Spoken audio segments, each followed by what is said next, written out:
previous tutorial, which is converted from the PDF into DWZ.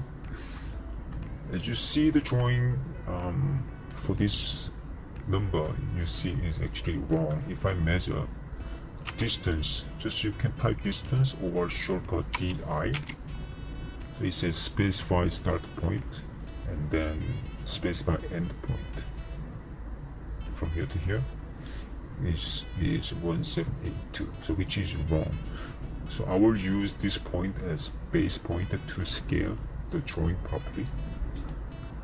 All other numbers should be wrong as well.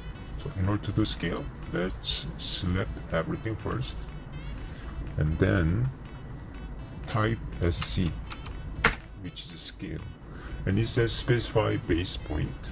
So I will click the base point, and then either I had to choose a reference or specify scale factor. I always use reference because it's easy, so I type R, and it says specify reference length. So I want to make a length from here to here is the length, and then I will specify new length. I will follow the number 4875 as the final number and enter. So when I do that, 4875 from distance DI, remember, and specify start point and then specify end point. Don't forget you had it just straight, because it's when it's slanted, the distance will be different. So it's just straight, so you see 4875 match with this drawing.